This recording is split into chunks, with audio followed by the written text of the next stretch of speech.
ನಮಸ್ಕಾರ ವೀಕ್ಷಕರೇ, welcome to Radha's kitchen. Egg paneer paratha ಮಾಡ್ತಾ ಇದ್ದೀನಿ. ಬನ್ನಿ ಅದಕ್ಕೆ ಏನೇನು ಸಾಮಗ್ರಿ ಬೇಕು ಅಂತ ನೋಡೋಣ. ನೋಡಿ, ನಾನು 4 ಮೊಟ್ಟೆ ತೊಗೊಂಡಿದ್ದೀನಿ. ನೋಡಿ, ಸ್ವಲ್ಪ ಕೊತ್ತಂಬರಿ ಸೊಪ್ಪು, ಮೀಡಿಯಮ್ ಸೈಜು 2 ಈರುಳ್ಳಿ ತೊಗೊಂಡಿದ್ದೀನಿ, ಸಣ್ಣ ಕಟ್ ಮಾಡ್ಕೊಂಡಿದ್ದೀನಿ, 2 ಹಸಿಮೆಣಸಿನ್ಕಾಯಿ, 1 ಕ್ಯಾರೆಟ್ ತುರ್ಕೊಂಡಿದ್ದೀನಿ, 1 ಕಪ್ ಆಗೋಷ್ಟು ಮೈದಾ ಹಿಟ್ಟು,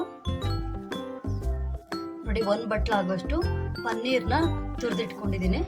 ಬನ್ನಿ ಈಗ ಹೇಗೆ ಮಾಡೋದು ಅಂತ ನೋಡೋಣ. ನೋಡಿ, ಮೊದಲಿಗೆ ನಾನು ಮೊಟ್ಟೆ ಹೊಡ್ಕೊತಾ ಇದ್ದೀನಿ. ನೋಡಿ, ಇವಾಗ 4 ಮೊಟ್ಟೆನ ಹೊಡ್ಕೊಂಡಿದ್ದೀನಿ. ಇವಾಗ ಸ್ವಲ್ಪ ಕ್ಯಾರೆಟ್ ಹಾಕೊತಾ ಇದ್ದೀನಿ.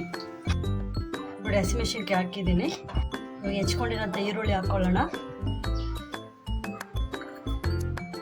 ನೋಡಿ, ಕೊತ್ತಂಬರಿ ಸೊಪ್ಪು ಹಾಕೊತಾ ಇದ್ದೀನಿ. ಇವಾಗ ಚೆನ್ನಾಗಿ ಕಲಿಸ್ಕೊಳ್ಳೋಣ. ನೋಡಿ, ಇದಕ್ಕೆ ನಾವು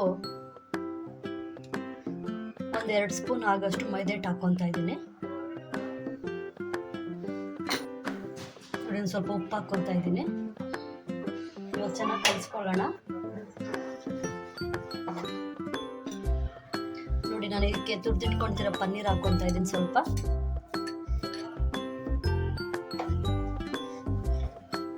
ಇದನ್ನು ಕಲಿಸ್ಕೊಳ್ಳೋಣ. ನೋಡಿ, ಇವಾಗ ಕಲಸಿದಾಗಿದೆ. ನೋಡಿ, ಇವಾಗ ಒಂದು ಪಾನ್ ಇಟ್ಕೊಂಡಿದ್ದೀನಿ. ನಾನು ಸ್ಟವ್ ಹಚ್ಕೊಳ್ಳೋಣ. ಸ್ವಲ್ಪ ಎಣ್ಣೆ ಹಾಕ್ತಾ ಇದ್ದೀನಿ.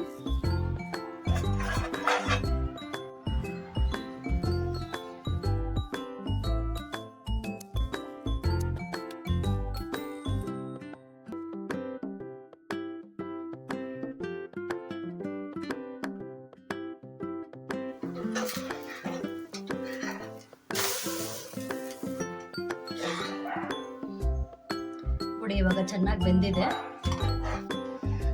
ನೋಡಿ ವೀಕ್ಷಕರೇ, ಎಗ್ ಪನ್ನೀರ್ ಪರೋಟ ರೆಡಿ ಆಗಿದೆ. ತುಂಬ ಚೆನ್ನಾಗಿರುತ್ತೆ. ನೀವು ಒಂದ್ಸರಿ ಮಾಡ್ಕೊಳ್ಳಿ, ಟ್ರೈ ಮಾಡಿ.